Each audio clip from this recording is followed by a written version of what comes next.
Greetings and good morning. Welcome to the brand new BE Church Channel, Bethlehem Eidsvold Lutheran Churches together in ministry as one parish.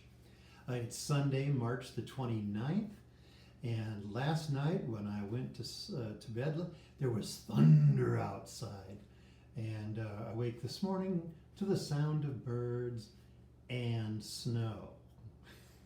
So here we are in the upper Midwest worshiping God together. A little bit later this morning, Madonna and I are going to be worshiping here in this room in our home, and I hope you have found a way to worship in your home. You should have received worship materials through the email, and they're really good. There's a lot there. You don't have to use all of it. It's from the Synod, and so thank you to the Bishop's office for making such neat things for us. Okay, let's get started. I do have my coffee here if I, have an emergency coffee need. We begin in the name of the Father, and of the Son, and of the Holy Spirit. Our text this morning comes to us from Ezekiel. It's a really, really famous text. Ezekiel 37, 1 through 14. It's about the vision of the dry bones. And I didn't pick this text. This was the text assigned for today, but it's so perfect. It starts with a vision, and I guess the whole thing kind of happens in a vision. Ezekiel is standing in a valley, large valley, filled with dry bones. And a question is arising in him. Lord, can these bones live? And I think, wow, it's like Ezekiel read our minds. There's so much uncertainty right now. I mean, have you watched the stock market, which is kind of built on the future, thinking what's going to happen in the future? It goes up one day, 10%. It comes down the next day, 10%. I mean, it's crazy. People just don't know what the future is going to bring. And we have our questions. What will the world look like after this pandemic is over? How will I and my family make it in this new world? Or will it be like what we already know? There's just so many questions. And, what will happen to our church? What will our church be like? Can these bones live? And you know what the answer is? It's given in the form of a promise. The Lord speaks and says, I will put my spirit in you, and you shall live. Yes. I went out for a walk a couple days ago.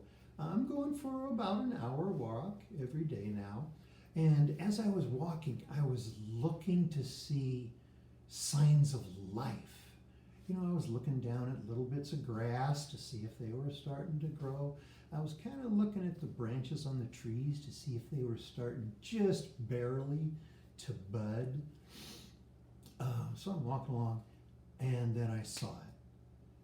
Some probably little girls, young girls, had marked out with colored chalk hopscotch boards or whatever you call it on the ground, colorful. And so hopscotch, it's kind of like dancing in a way. It's athletic and dancing kind of put together. And so human beings, especially young ones, have the promise of new life already in them, and coming out. Yeah. And, for older folks, maybe like you and me, we've noticed things. People are checking in with each other, family and friends, asking, how are you doing?